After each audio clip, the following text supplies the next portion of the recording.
नमस्कार दर्शकों, आप देख रहे हैं मोबाइल न्यूज 24। मैं हूं अभिषेक कुमार। आज हम बात करने वाले हैं बांग्लादेश में हुए तख्तापलट की और उसके बाद जिस तरह से वहां लगातार हिंदुओं को प्रताड़ित किया जा रहा है। इन तमाम मुद्दे पर प्रकाश डालने के लिए आज हमारे साथ विशेष मेहमान के रूप में उपस्थित है विश्व हिंदू परिषद के नेता करण कपूर साहब। कपूर साहब, बहुत बहुत स्वागत आपका। सबसे पहले तो इस मुद्दे पर जो करंट टॉपिक है, हॉट टॉपिक है, इस पर बोलने के लिए आपने अपना कीमती समय निकाला है।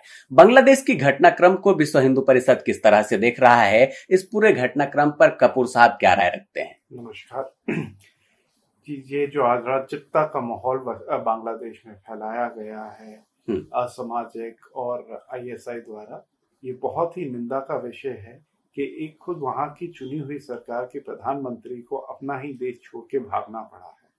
और इस तरीके के माहौल जिस भी देश में जो भी गलत सांप्रदायिक ताकतें बना रही हैं, इसकी हम कड़ी निंदा करते हैं। और जिस तरह से वहां पर घटनाक्रम तो चलिए ठीक है, आंदोलन की बात हुई कि छात्रों ने आंदोलन किया और आंदोलन उग्र हो गया। उसके बाद प्राइम मिनिस्टर कार्यालय तक पहुंच जाते हैं प्रदर्शनकारी और शेख हसीना को वहां छोड़कर बांग्लादेश भारत भागना पड़ता है। अभी भी भारत में ही है और जो घटना की फुटेज तस्वीरें अब सामने आ रही है, हिंदुओं पर अत्याचार किया जा रहा है और स्टूडेंट कैसे कैसे कपड़े लेकर अभी प्रोटेस्ट कर रहे हैं, आपने भी देखा होगा।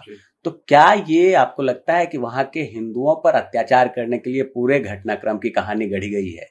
देखिए, इसमें जो भी सांप्रदायिक ताकतें हैं जो जुड़ी हैं, ये जो भी इन्होंने किया है, ये बड़ी ही निंदा का विषय है।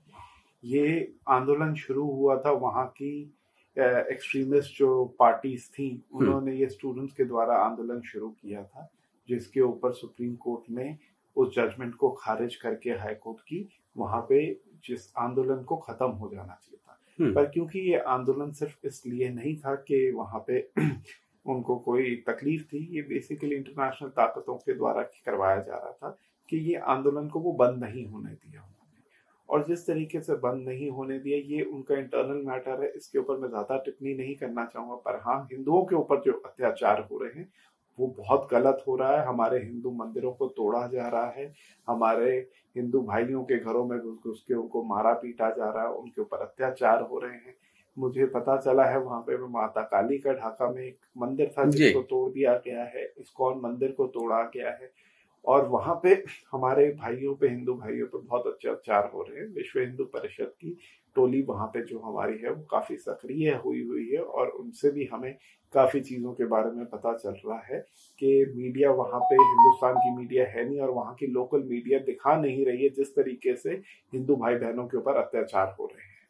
तो अभी आपका जो संगठन है, आपने कहा कि कार्यकर्ता वहां पर सक्रिय हो गए हैं विश्व हिंदू परिषद के, तो जो प्रारूप बन रहा है शेख हसीना भारत में और भारत के नेताओं के भी कुछ बयान आ जा रहे हैं, जो विपक्ष के नेता हैं, सलमान खुर्शीद साहब के बयान को आपने सुना होगा। उन्होंने कहा कि ऐसी स्थिति भारत में भी आ सकती है, हो सकती है। संजय सिंह जैसे नेता कहते हैं कि जहां जहां तानाशाही वाली सरकार चलेगी वहां का प्रारूप ऐसा ही होगा। तो मोदी जी तो सपोर्ट में आ गए हैं, केंद्र सरकार सपोर्ट में आ गई है कि हसीना जब तक रहना चाहे भारत में रह सकती है। कभी लंदन जाने की बात उनकी हो रही थी, अभी हाल फिलहाल में पेरिस जाने की बात आप देखिए कल शाम चर्चा में आई थी। लेकिन जो सर्वदलीय बैठक बुलाई गई, उस मीटिंग में यही निर्णय लिया गया कि शेख हसीना जब तक रहना चाहे रह सकती है भारत में, क्योंकि वो जो घटना हुई है उस घटनाक्रम को लेकर काफी परेशान चल रही है। देखिए, ये जो सलमान खुर्शीद ने बयान दिए हैं, ये भी जिहादी मानसिकता के ही व्यक्ति हैं, जो इनके बयानों से मुझे समझ आ रहा है। ये भी चाहते हैं कि जो माहौल वहां पे बना है वैसा माहौल ये हिंदुस्तान में बनाना चाहते हैं। पर हमें विश्वास है हिंदुस्तान की जनता पे और हमारे भाइयों और बहनों पे कि ऐसा कोई भी माहौल यहाँ पे नहीं बनेगा। ये संजय सिंह जो भी उल्टे सीधे बयान दे के पब्लिक को भड़काने की कोशिश करें, पर ऐसा माहौल हमें आशा है कि हिंदुस्तान में नहीं बनेगा। और अगर बनेगा तो हिंदुस्तान की सरकार यहाँ पे सक्षम है ऐसे माहौल को कंट्रोल में करना। आपको नहीं लगता कि ये भड़काने वाली जो बयानबाजी है, एक तरह से भड़काऊ बयान इसे कहा जा सकता है?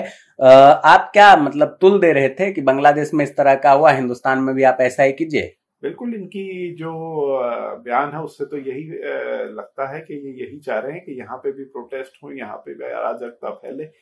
जो वहां पे हुआ है वो यहाँ की सरकारों के साथ की सरकार के साथ भी हो। इनके बयानों से तो मुझे कोई अच्छे संकेत आ नहीं रहे, गलत ही लग रहे हैं इनके बयान। एक और पॉइंट है जिस पर मैं आपसे चर्चा करना चाहूंगा।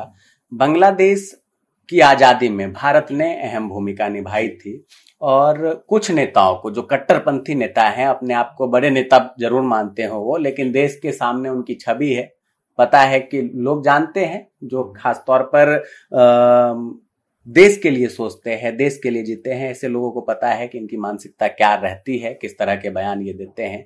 वो लोग ये कह रहे हैं कि शेख हसीना भारत क्यों आ गई, मोदी जी ने भारत क्यों आने दिया।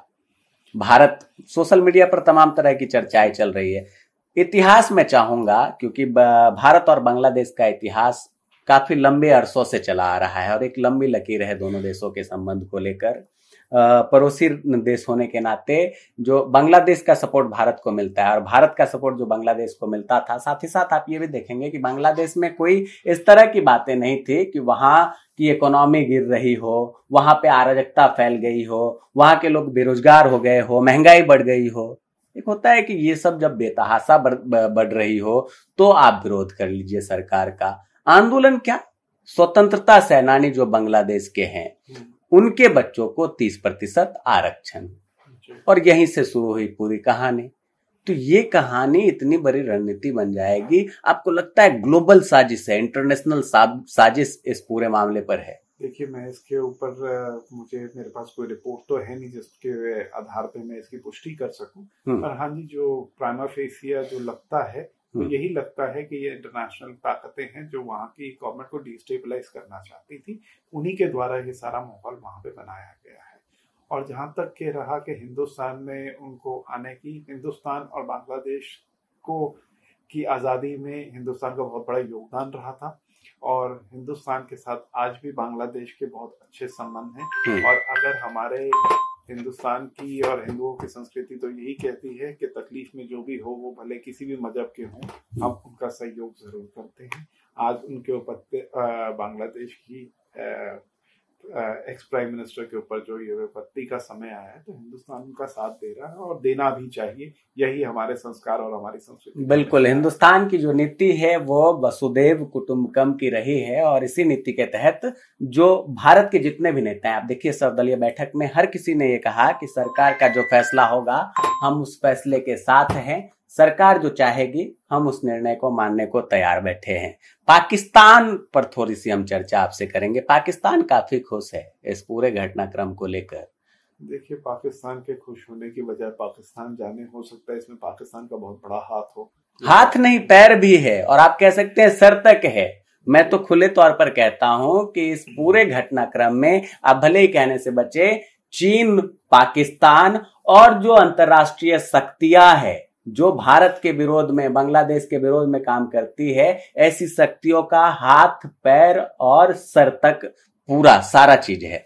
लेकिन पाकिस्तान को क्यों खुशी हो रही है? वहां के लीडर्स के कुछ बयान आपने सुने होंगे, वो तरह तरह की बयानबाजी कर रहे हैं। देखिए, इनकी मानसिकता ही खराब है, ना ये खुश रहते हैं, ना ये वहां पे आप देखते हैं मोस्ट ऑफ द लीडर्स जितने भी उनके आए हैं वो आर्मी के जो हेड बने थे, वही उन्होंने सरकार चलाई है। तो जैसा उनके इधर का प्रशासन है, जैसा उनका सिस्टम चलता है, वो चाहते हैं बांग्लादेश में भी वैसे ही। बांग्लादेश में भी आटा जो है 180 रुपए किलो बिके, पाकिस्तान में तो बिक ही रहा है, तो वो चाहते हैं कि बांग्लादेश में भी इस तरह की अराजकता फैले। आखिर में क्या आप मैसेज और संदेश देना चाहेंगे तमाम अपने संगठन के पदाधिकारियों को, कार्यकर्ताओं को, भारत के तमाम नागरिकों को और बांग्लादेश के लोगों, जो बांग्लादेश के हिंदू हैं, उनके प्रति क्या आप आभार, क्या मैसेज देना चाहेंगे? देखिए, मेरा सबसे यही आग्रह है कि बांग्लादेश में जो भी हमारे भाई बहनों के साथ हिंदुस्तान के हो रहा है, हमारा संगठन उसको आगे से आगे बढ़ के हमारे सब कार्यकर्ता उनका पहले सेफ्टी को देखें, उनको सेफ करें और हमारे जो मंदिर हैं उनको बचाया जाए। और मैं हिंदुस्तान की सरकार से आग्रह करूंगा कि जितने भी हमारे 8% अब वहाँ की पॉपुलेशन है, जो हिंदू पॉपुलेशन है, उसको प्रोटेक्ट किया जाए, उसको बचाया जाए इन आतंकियों से। चलिए कपूर साहब, आपने कीमती समय दिया, आपका बहुत बहुत धन्यवाद। उम्मीद है दर्शकों, हमने समझाने की कोशिश की है कि जो बांग्लादेश का मुद्दा है वो क्या है, किस तरह वहां पर आंदोलन ने एक उग्र रूप धारण कर प्रधानमंत्री को वहां से भगाने का काम किया। और ये ऐसे, जब देश के हालात अच्छे हो, जब देश की अर्थव्यवस्था अच्छी चल रही हो, ऐसे पोजीशन में होना कहीं ना कहीं दुर्भाग्यपूर्ण है बांग्लादेश के लिए, और इसके प्रति वहां के लोगों को भी सोचने की आवश्यकता है। अन्यथा आपका भी हाल वही होगा जो आज पाकिस्तान में हो रहा है। वहां गरीबी बढ़ गई है, आटा दालचीनी इनके दाम को आप देख सकते हैं कि किस तरह से बेतहाशा वृद्धि रोजाना देखने को मिलती है। आप तमाम दर्शकों का बहुत बहुत धन्यवाद। कैमरा पर्सन राकेश के साथ मैं अभिषेक कुमार।